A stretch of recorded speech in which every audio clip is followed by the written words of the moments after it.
வணக்கம். வாங்க சமைக்கலாம். இன்னைக்கு என்ன நம்ம சமைக்க போறோம் அப்படின்னா, சிக்கன் சுவையை மிஞ்சக்கூடிய ஒரு வெஜ் பக்கோடா குருமா. இது ரொம்ப சூப்பரா இருக்கும், சுவையா இருக்கும். சப்பாத்தி, இட்லி, தோசை, சுடுசாதம் எல்லாத்துக்குமே இது சூப்பர் சைட் டிஷ்ஷா இருக்கும். அதுவும் இட்லிக்கெல்லாம் ரொம்ப நல்லாயிருக்கும். இது எப்படி செய்யணும் அப்படின்னு சொல்லி பார்ப்போம். இது வந்து பக்கோடா நம்மக்கிட்ட ரெடிமேட்டா இருந்ததுன்னா 10 நிமிஷத்தில இந்த கிரேவி செஞ்சிடலாம். இல்ல நம்ம வீட்லயே செய்றோம்னா, அந்த பக்கோடா செஞ்சு வச்சிருந்தோமா 10 நிமிஷத்தில செஞ்சிடலாம். இது எப்படி செய்யணும்னா, ஒரு குக்கர் எடுத்துக்கோங்க. குக்கர்ல 4 ஸ்பூன் எண்ணெய் விட்டுக்கோங்க. எண்ணெய் விட்டுட்டு அதில 2 பட்டை, 2 பிரிஞ்சி இலை, ஒரு 1/2 ஸ்பூன் அளவுக்கு சோம்பு, 4 லவங்கம் போட்டு அது நல்லா பொரிஞ்சதும் வெங்காயம் ஒரு 250 கிராம் அதையும் போட்டு நல்லா கட் பண்ணி வதக்கி எடுத்துக்கோங்க. அது வதங்கும் பொழுது ஒரே ஒரு பச்சை மிளகாய் சேர்த்து வதக்கிக்கோங்க. ஏன்னா நம்ம பச்சை மிளகாய் தேங்காயோட சேர்த்து அரைக்கணும். அதனால் நான் ஒரு பச்சை மிளகாய் காரத்துக்கு போட்டிருக்கேன்.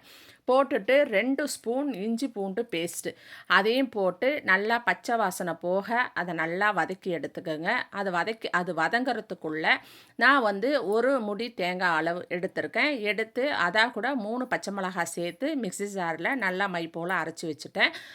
அதுக்கப்புறம் இந்த வெங்காயம் வதங்கினதும் தக்காளி ஒரு 200 கிராம் போட்டு அதையும் நல்லா வதக்கணும். வெங்காயம் தக்காளி நல்லா குழஞ்சி வரணும். அந்த மாதிரி நல்லா குழஞ்சி வரும்போது இதுக்கு தேவையான மசாலா ஒரு 1/2 ஸ்பூன் மஞ்சள் பொடி போட்டிருக்கேன். ஒரு 2 ஸ்பூன் அளவுக்கு குழம்பு மிளகாய் பொடி, இதிலேயே வந்து தனியாத்தூளும் கலந்துருக்குது. அதையும் சேர்த்து இதுக்கு தேவையான அளவு உப்பு 1 ஸ்பூன் சேர்த்துருக்கேன். சேர்த்து அது அத்தனையும் நல்லா ஒரு ஒரு நிமிஷம் கலந்து கொடுங்க. கலந்து கொடுத்துட்டு அந்த பச்சை வாசனை கொஞ்சம் போகணும். அதை கலந்து கொடுத்துட்டு நம்ம ஏற்கனவே அரைச்சி வச்சுருக்கிற அந்த தேங்காய் பேஸ்ட்டையும் அதாக கூட சேர்த்துக்கோங்க. சேர்த்து நல்லா கலந்து கொடுத்து இந்த மிக்ஸி ஜாரையும் கழுவி அதுக்கு தேவையான அளவு தண்ணி விட்டு நல்லா கலந்துக்கோங்க.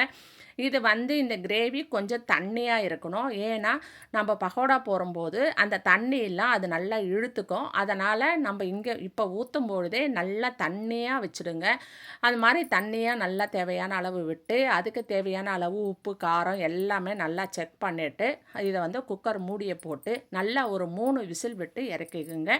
இது 3 விசில் விட்டு இறக்கும் பொழுது நம்ம விட்ட எண்ணெய் எல்லாம் அப்படியே மேலே மிதந்து வந்திருக்கும். அந்த மாதிரி பிரிஞ்சு வரும் பொழுது நம்ம ஏற்கனவே செஞ்சு வச்சுருக்கிற அந்த பக்கோடாவை எடுத்து அது மேலே போட்டு ஒரே ஒரு நிமிஷம், ரொம்ப நேரம் அது கொதிக்கக்கூடாது, ஒரு நிமிஷம் அப்படி கலந்து கொடுத்து அது மேலே கருவேப்பிலை கொத்தமல்லி தூவி புதினியாவும் கண்டிப்பாக போடுங்க, ரொம்ப வாசனையாக இருக்கும்.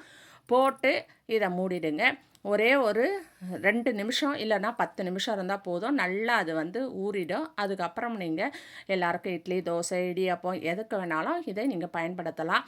இந்த பகோடா நம்ம வீட்டில் செய்யணும் அப்படின்னு சொன்னால் கடலப்பருப்பு ஒரு 4 மணி நேரம் ஊற வச்சுருங்க. ஊற வச்சுட்டு அதை நல்லா தண்ணி இல்லாமல் ஒட்டை பிழிஞ்சு மிக்ஸி ஜாரில் போட்டு கொஞ்சம் கொரன்னு அதாக கூட அரைச்சிக்கணும். அதாக கூட சோம்பு, பட்டை, பூண்டு உரிக்காத பூண்டு, இஞ்சி துண்டு, பச்சை மிளகாய் காரத்துக்கு, கருவேப்பிலை கொத்தமல்லி கொஞ்சம் புதினியா சேர்த்து அரைச்சி எண்ணெயில் சின்ன சின்னதாக நீங்கள் கிள்ளி போட்டு சுட்டு எடுத்தீங்கன்னா பக்கோடா ரெடி. சூப்பராக இருக்கும்.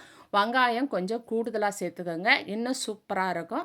இந்த மாதிரி நீங்கள் செஞ்சு இந்த குழம்புல பரிமாறலாம். அப்படி இல்லை அப்படின்னா நீங்கள் கடையில் இருக்கிறது ரெடிமேட்டாக வாங்கிட்டு வந்தீங்கன்னா கூட சட்டுன்னு ஒரு 10 நிமிஷத்தில் இந்த கிரேவியை ரெடி பண்ணி அது மேலே இந்த பக்கோடாவை தூவி நீங்கள் செஞ்சிடலாம்.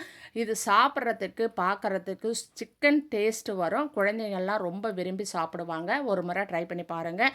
நன்றி, வணக்கம்.